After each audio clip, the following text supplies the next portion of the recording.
بسم الله الرحمن الرحيم.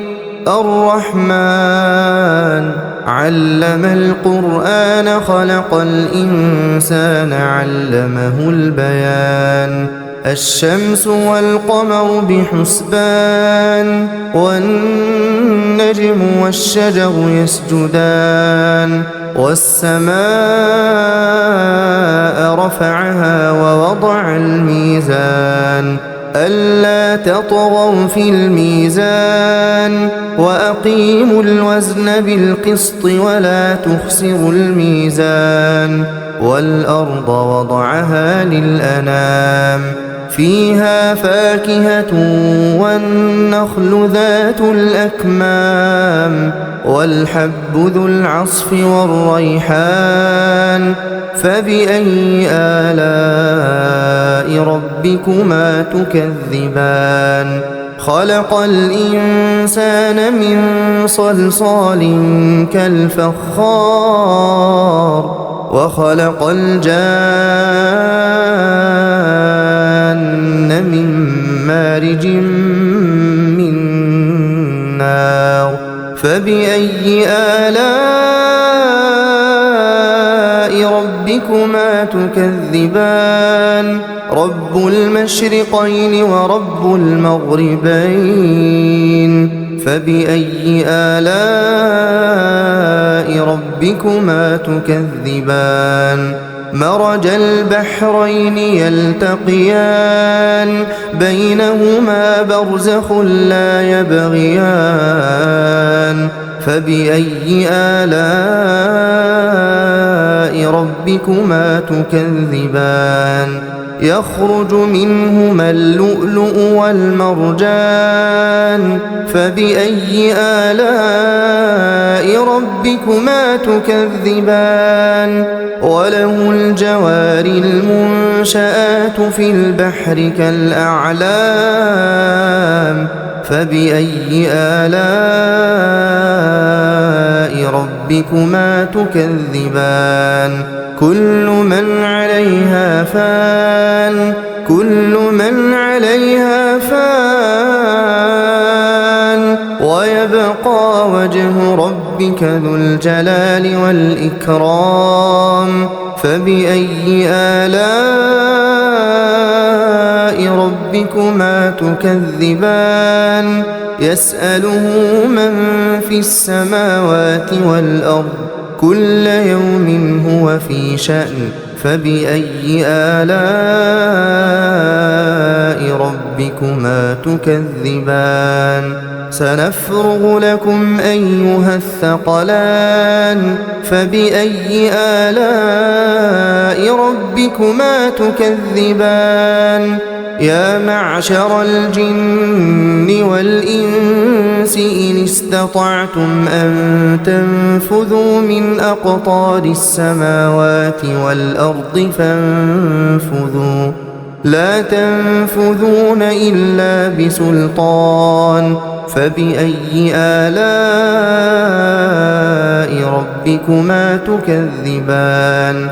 يرسل عليكما شواظ من نار ونحاس فلا تنتصران فبأي آلاء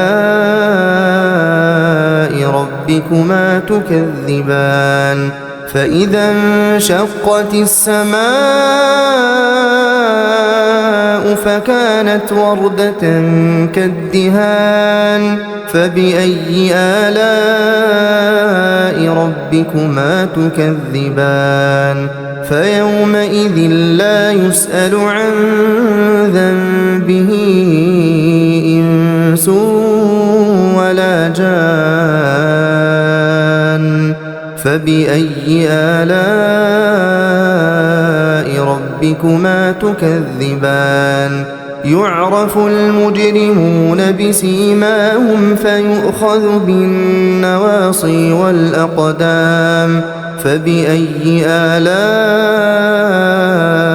ربكما تكذبان. هذه جهنم التي يكذب بها المجرمون يطوفون بينها وبين حميم آن فبأي آلاء ربكما تكذبان ولمن خاف مقام ربه جنتان فبأي آلاء ربكما تكذبان ذواتا أفنان فبأي آلاء ربكما تكذبان فيهما عينان تجريان فبأي آلاء ربكما تكذبان فيهما من كل فاكهة زوجان فبأي آلاء ربكما تكذبان متكئين على فرش بطائنها من استبرق وجنى الجنتين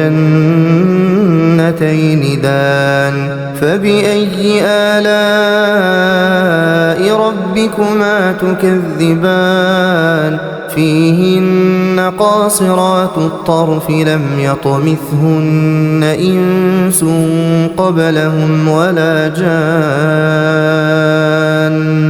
فبأي آلاء ربكما تكذبان كأنهن الياقوت والمرجان فبأي آلاء ربكما تكذبان هل جزاء الإحسان إلا الإحسان فبأي آلاء ربكما تكذبان ومن دونهما جنتان فبأي آلاء ربكما تكذبان مدهامتان فبأي آلاء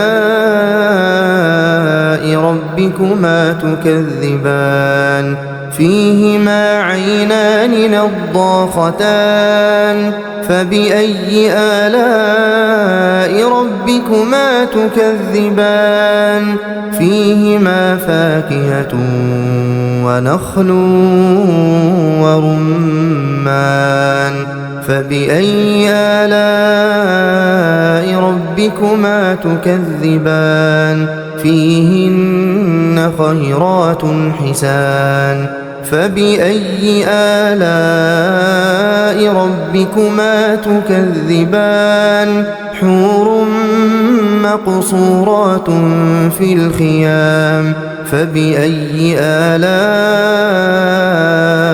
ربكما تكذبان لم يطمثهن إنس قبلهم ولا جان فبأي آلاء ربكما تكذبان متكئين على رفرف خضر وعبقري حسان فبأي آلاء